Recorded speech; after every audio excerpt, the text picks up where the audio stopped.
Whereas losing all the power, I just had a real lack of power through it, particularly the second stint. But majority of the race, even from the beginning, I couldn't keep up with people just for the lack of power. Dennis stopt te lachen daar. Ja. Hold position. Existe hora, eu apertei tudo que era botão aqui, ó. A mão todinha aqui, ó. A parte fofa da mão, tá nos botões, tudo que era na peste aqui, ó.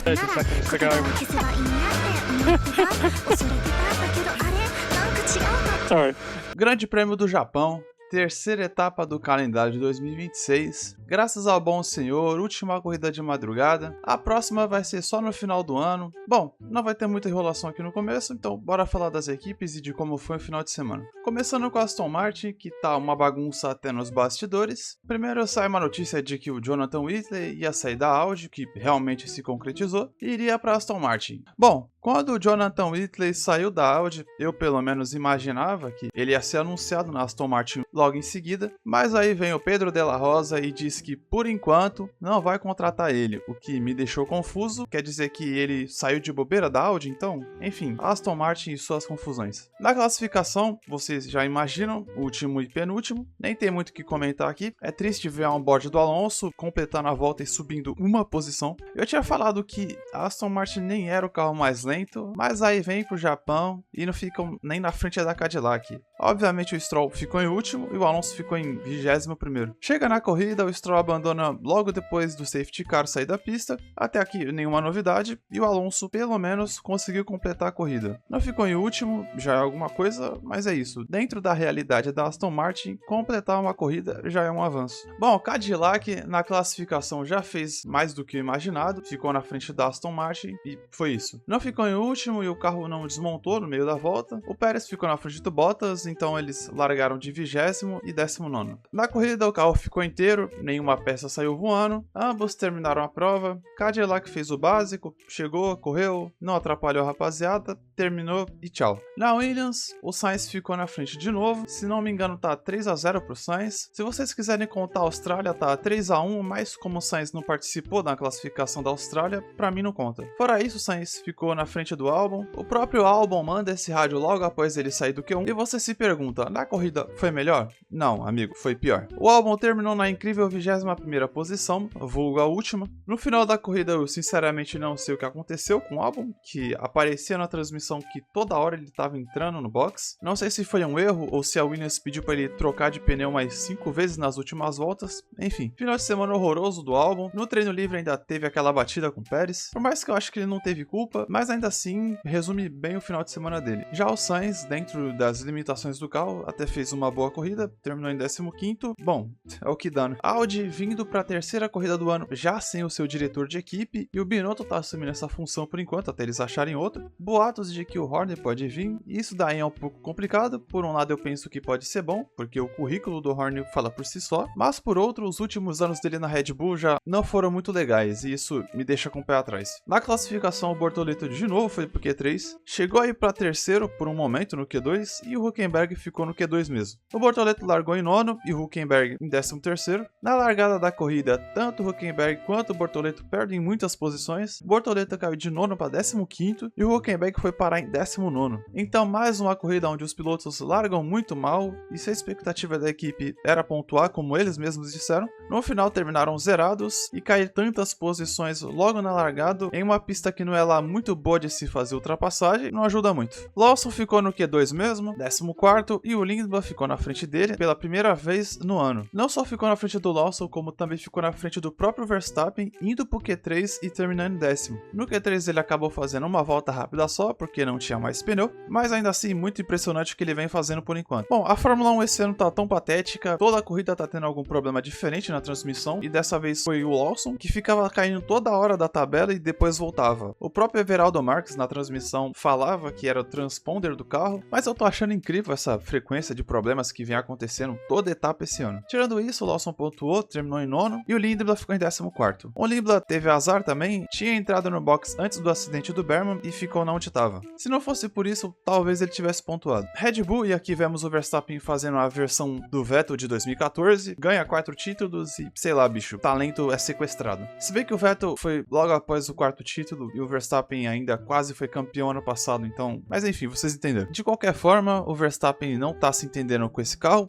Toda oportunidade que ele tem de criticar esse regulamento, ele faz. Tá sobrando até pro jornalista. Enquanto isso, do outro lado da garagem, Hadjar vem fazendo um bom trabalho. Passou pro Q3, ficou em 8º e o Vespa caiu no Q2, largando em 11º. Na corrida, o Verstappen ficou atrás do Monte Gasly, foi ultrapassado e deu tchau. Ele fez literalmente igual ao Alonso. Já o Hadjar ficou fora da zona de pontuação e foi mais um que se lascou com o acidente do Berman. Tinha acabado de trocar pneu, ainda conseguiu subir para 11º, mas o Hülkenberg passou ele, então ele terminou na 12ª posição. Alpine e de novo Gasly ficando em 7º, as duas classificações da China ficou em 7º e aqui de novo. Colapinto por sua vez ficou em 15º. Eu não sei o que rola aqui, eu não sei se o Gasly que tá tirando mais do que devia ou se o Colapinto que tá devendo, apesar de eu ter uma tendência a achar que o Colapinto podia estar entregando um pouco mais. E na corrida teve aquele acidente do Berman e o Colapinto tava na frente dele. Eu vou deixar para falar disso quando chegar na Haas. Com relação à corrida do Colapinto, não tem muito o que comentar. Ele ficou a corrida toda ali em 16º, não chegou nem perto de pontuar, foi mais uma corrida qualquer coisa. Enquanto isso, seu companheiro de equipe mais uma vez pontua e pontua bem. Gasly segurou Verstappen boa parte da corrida, Monte Gasly está de volta. Bom, se continuar assim, vocês já sabem onde isso acaba. Vamos ver por quem que o Briatore vai substituir o Colapinto. Bom, agora falando da Haas, eu sei lá o que aconteceu com o senhor Berman na classificação. No Q1 já caiu fora e o Ocon ficou em 12º, mas o que importou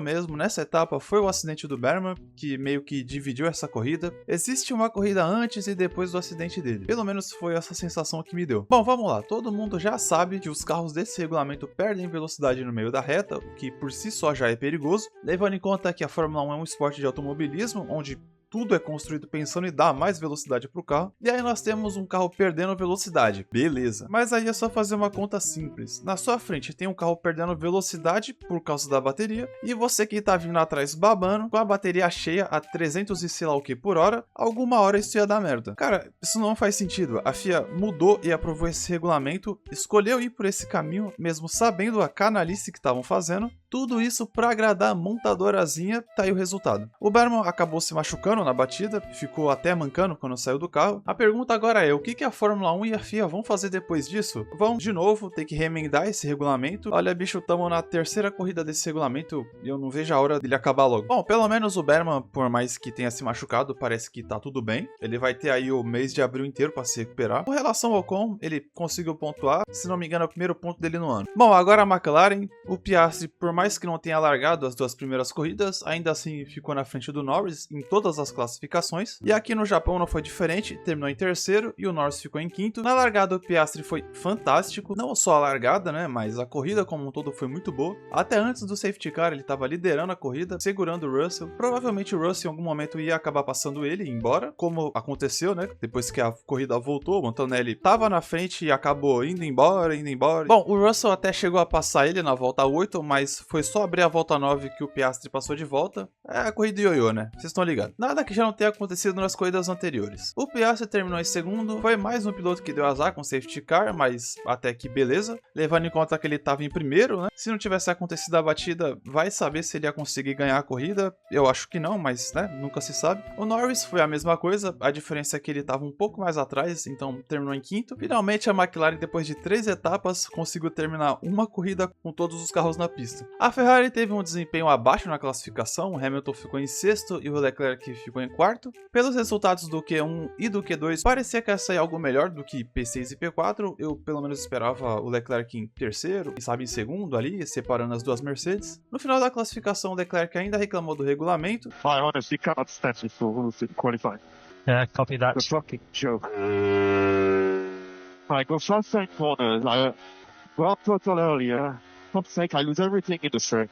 Aí na corrida, vocês já sabem, o Leclerc dá um salto na largada, o Hamilton até que foi também, só que na frente dele o pessoal largou tão bem, mas tão bem, com exceção da Mercedes. Então Hamilton ganhou só a posição no Antonelli porque ele largou muito mal. Depois que o safety car saiu, a gente tinha a seguinte situação: Antonelli em primeiro, Piastri em segundo, Hamilton em terceiro, depois o Russell em quarto e o Leclerc em quinto. Desses 5, o Antonelli e o Piastri a gente tira, eles não foram ameaçados, então a briga pela terceira posição ficou entre os dois carros da Ferrari e o Russell. O Leclerc, que estava em quinto, conseguiu passar o Russell e depois passou o Hamilton. Ficou nas últimas voltas naquela briga ioiô com o Russell. No final, o Leclerc ficou em terceiro e o Hamilton ficou em sexto, porque ele ainda foi ultrapassado pelo Norris. Bom, Mercedes fez o esperado na classificação, eu só não sei se a ordem dos pilotos foi o esperado. Se você for pegar o resultado da classificação tirando o sprint, o Antonelli tá na frente do Russell. Tudo bem. Terceira corrida, vai. Mas eu não esperava o Antonelli tão próximo do Russell, muito menos na frente dele. Então o Antonelli fez a sua segunda pole na carreira e o Russell ficou logo atrás dele em segundo. E se a expectativa na classificação era ver o Russell na frente, na corrida você pensa, o Russell vai ganhar, né? Amigão, nem no pódio ele ficou. O Russell larga mal, perde várias posições e depois disso ele vai recuperando posição por posição até reassumir a liderança. O Russell entra no box, faz a troca de pneu, sai, volta pra pista, safety car. Veio da merda que tinha acontecido, ele abre o rádio, reclama da falta de sorte.